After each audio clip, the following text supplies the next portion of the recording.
James E. Carter, also known as Jimmy Carter, was born in Plains, Georgia on October 1st, 1924.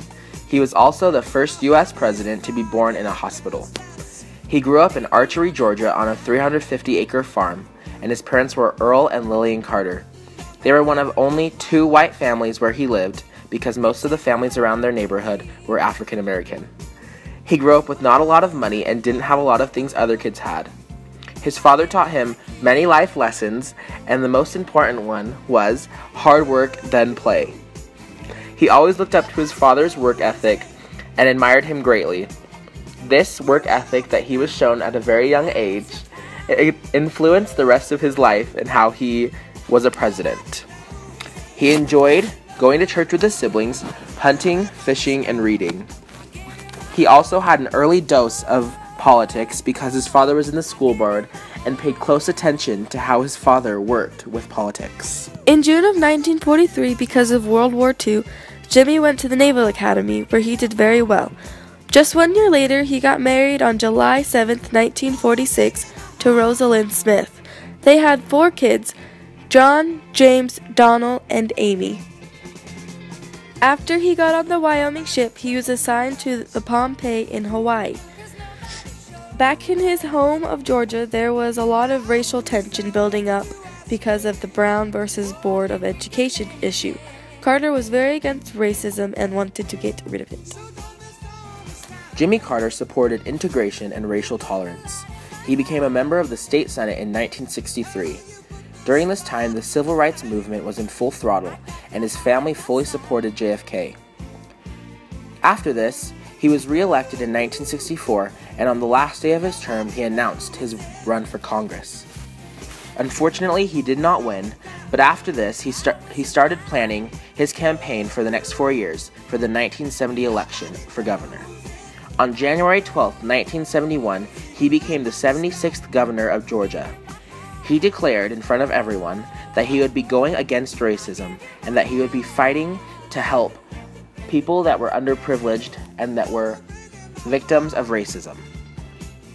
In 1976, he began his presidential campaign, where he worked really hard to get as many votes as he could. He was considered to have very little choice, meaning that many people thought he did not have a good chance compared to the other candidates.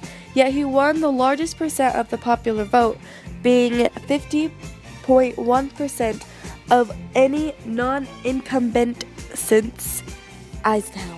Jimmy's first presidency was between 1977 and 1981. He did a lot of work effort in the Middle East, especially with the Iran hostage crisis.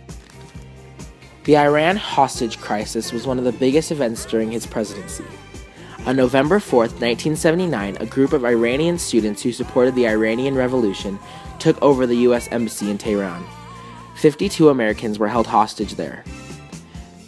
President Carter didn't want to stand for any of this and wanted to help the lives of the people that were there. He created a plan called Operation Eagle Claw, where he would send in troops to try to free these hostages. Unfortunately, the operation failed, with 8 servicemen dead and 2 war crafts destroyed. Another crisis that President Carter dealt with was the U.S. energy crisis.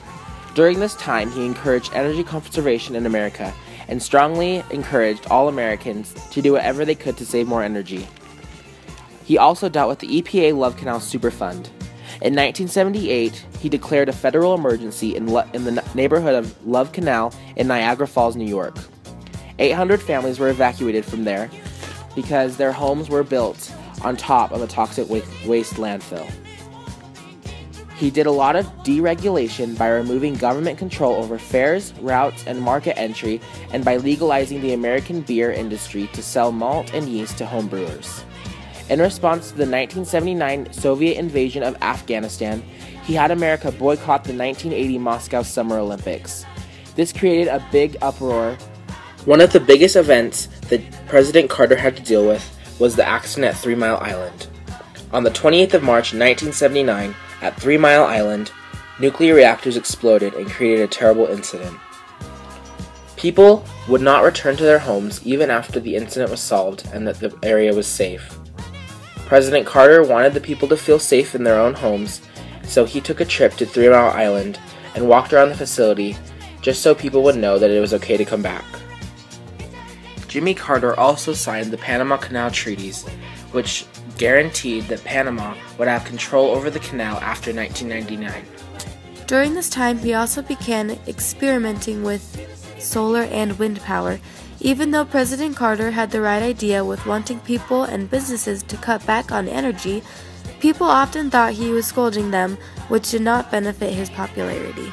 Because of some of the decisions that Jimmy made as a president, he lost lots of popularity. Although he didn't make an excellent president, he made an extraordinary post-president.